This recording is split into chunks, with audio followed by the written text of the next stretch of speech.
Assalamualaikum warahmatullahi wabarakatuh. Oke, hari ini nama saya Ujian Widya Hasana. Hari ini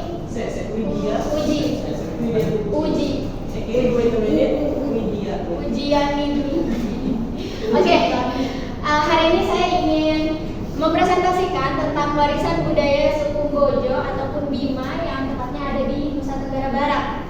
Nah, untuk mungkin for your information aja, saya lahir dari ini ya. Kalau di Harry Potter sebutannya kayak Muggle ya. Pokoknya yang half blood. Jadi ibu saya dari Bogor, bapak saya dari Bima. Nah, hari ini saya ingin menyampaikan beberapa materi ya, nggak banyak kok, cuma 6 poin aja. Yang pertama mengenai warisan budaya, ya saya ingin memperkenalkan, kemudian keunikan motifnya, kemudian jenis-jenis dari tenun ya, khususnya hari ini saya ingin mempresentasikan tentang tenunnya. Jadi budaya yang ingin saya share ke teman-teman ya, mungkin rasa kecintaan saya kepada tanah kelahiran bapak saya, makanya saya ingin mengangkat topik ini. Kemudian yang keempat makna filosofisnya, yang kelima proses pembuatannya, nggak banyak kok, nggak sampai 2 jam. Lanjut kemudian dari pelestariannya, next. Nah, jadi tenun ini tidak bisa diperkirakan dari Bima itu mulainya kapan, tapi bisa dipastikan tenun dari Bima NTB ini sudah ada sejak zaman kerajaan, karena yang tercatat itu ada sebuah kitab di Bima itu namanya kitab Bo. Di dalam situ tertulis, jadi sejarah tenun itu ada, bahwa tenun itu sudah ada sejak zaman kerajaan. Nah, dulu di zaman kerajaan itu masih menganut animisme dan dinamisme. Kalau teman-teman tahu, animisme dan dinamisme itu mempercayai kepada benda-benda ataupun makhluk-makhluk leluhur gitu. Jadi masih belum ada agama. Jadi masih menggunakan kepercayaan animisme dinamisme. Itu kain tenun sendiri itu sebagai simbol status. Kalau di Korea zaman kerajaannya, kalau rakyat biasa itu menggunakan hanbok tanpa warna ataupun warnanya netral gitu. Kalau bangsawan menggunakan warna yang terang. Nah, kalau di kerajaan Bima itu berbeda. Dibedakannya dari motif. Jadi kalau bangsawan itu motifnya lebih kompleks, kalau rakyat biasa motifnya itu yang biasa-biasa aja, yang gampang dibikin. Nah, lanjut ke masa Kesultanan Bima. Di masa Kesultanan ini mulai masuk agama Islam. Pengaruh agama Islam masuk. Nah, yang tadinya di masa kerajaan motif-motif dari tenun ini diambil dari kepercayaan animisme dinamisme, melihat alam, yaitu melihat tumbuhan, hewan, serta kehidupan masyarakatnya. Nah, ketika di masa Kesultanan, tenun itu mulai berubah motifnya karena sudah masuk pengaruh Islam, sudah dilarang menggunakan motif-motif makhluk hidup, maksudnya yang bernyawa seperti hewan ataupun manusia, itu tidak lagi digunakan sebagai motif. Nah, lanjut di masa kolonial ini lebih berpengaruh kepada bahan baku yang mungkin dulu dipintal dari kapas. Kalau ketika masa kolonial sudah masuk bahan dari katun, benang katun. Nah, lanjut di masa kemerdekaan sudah ya, di masa modern ini kita hanya perlu melestarikan dan meningkatkan produk ekonominya. Next.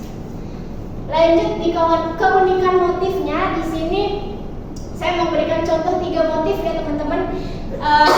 Ada motif bunga. Nah, kalau teman-teman lihatnya ini hanya garis, ini itu bunga nanas. Ya, bunga nanas melambangkan kejayaan. Kemudian motif daun, di sini contoh motif daun, nggak terlalu kelihatan, tapi mungkin teman-teman bisa lihat juga di grup, sudah saya kirim PPT-nya. Kemudian motif geometris. Kalau motif geometris itu berupa garis-garis ataupun bentuk-bentuk segitiga, segi empat dan lainnya.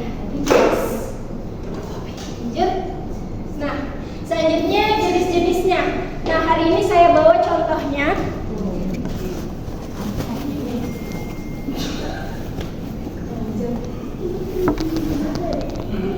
Oke, saya bawa contohnya.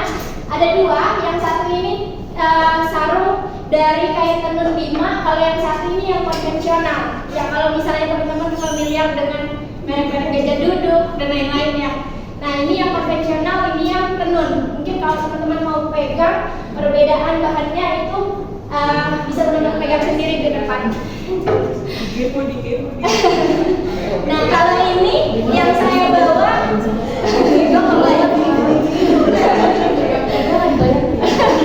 kalau yang saya bawa ini motifnya geometris ya teman-teman, yang berupa garis-garis saja. Jadi ini ya motifnya sederhana, biasa digunakan oleh rakyat biasa di zaman kerajaan. Nah, jenis-jenisnya ini ada tembe itu sarung dalam bahasa Bima, tembe songket, kemudian ada tenun ikat, dan kemudian ada tenun polos. Nah, tenun polos, kalau tenun polos sendiri itu biasanya menjadi alas ataupun menjadi bahan utama, bahan awal.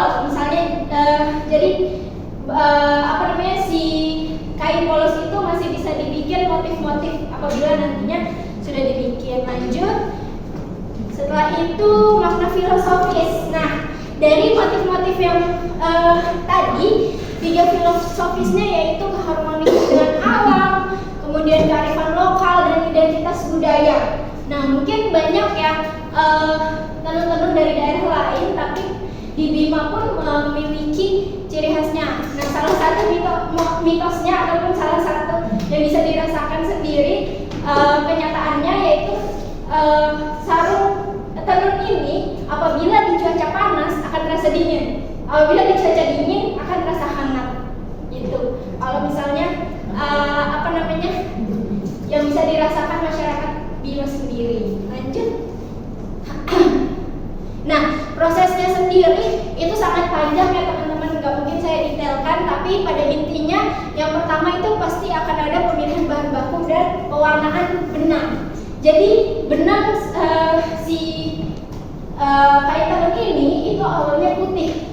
Nah, dari warna putih itu akan diberikan warna dari berbagai macam bahan alami dulunya. Kalau sekarang kan sudah banyak bahan tekstil. Nah, sekarang sudah bisa menggunakan bahan-bahan tekstil. Makanya dulu itu warna-warnanya itu tidak banyak, ya, hanya warna-warna utama seperti hijau, kemudian kuning dan merah itu diambil dari alam. Kemudian kalau yang di pegunungan itu biasanya menggunakan warna hitam. Nah, yang selanjutnya proses penenunannya juga itu masih menggunakan alat tradisional. Bahannya itu dari kayu. Lanjut. Oke, pelestarian tenun Bima.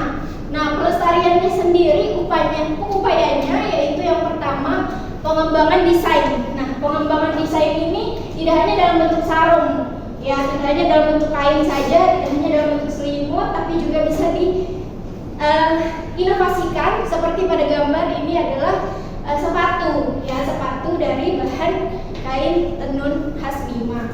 Nah, selain sepatu ada tas, ada dompet, ada berbagai macam pernak-pernik lah yang mungkin banyak digandrungi oleh wanita. Nah, kemudian dalam hal pemasaran, dari pemasaran sendiri, kain tenun Bima ini banyak melakukan festival-festival. Nah, salah satu desainer yaitu Stefanus Hami. Nah, namanya Stefanus Hami ini pernah membawakan desain dari tenun khas Bima di dalam Indonesia Fashion Week tahun 2013. Di situ beliau mengenalkan bahwa tenun Bima pun punya eksistensi ataupun bisa bersaing dengan tenun-tenun lainnya. Kemudian di bidang pendidikan, nah, upaya pemerintah kota maupun Kabupaten Bima itu berusaha untuk anak-anak mudanya mulai menyukai proses pembuatan tenun. Karena sekarang itu kemarin saya sempat tanya ke teman saya yang dulu dia adalah salah satu pengrajin tenun, orang tuanya itu sekarang sudah tidak lagi. Nah, ini menunjukkan juga penurunan minat dari orang-orang untuk melestarikannya. Nah, untuk upaya itu pemerintah pun memberikan sosialisasi dan mengadakan festival-festival untuk menunjukkan bahwa kain tenun ini masih banyak dibutuhkan. Lanjut. Nah, untuk pengalaman pribadi saya, ini foto pribadi saya dengan teman saya. Ini ketika festival Rimpu Bima Doku tahun 2018 di Silang Monas Jakarta. Nah ini mungkin teman-teman pasti kayaknya nggak ada yang tahu sih, soalnya kecuali teman-teman yang emang ada di Monas ketika festival itu. Nah ini sudah lama banget, tahun 2018 pertama kali saya merantau ke sini.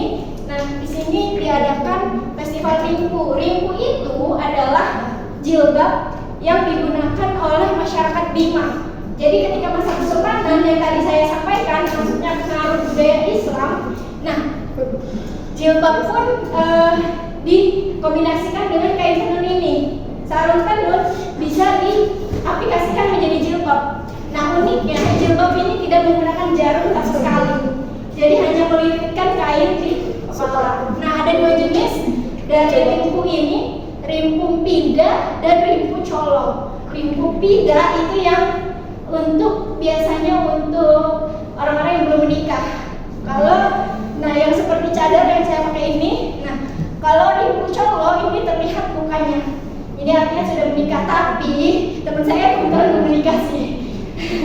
Jadi ini cuman sebagai contoh aja ya. Oke. Mungkin sekian sih yang bisa saya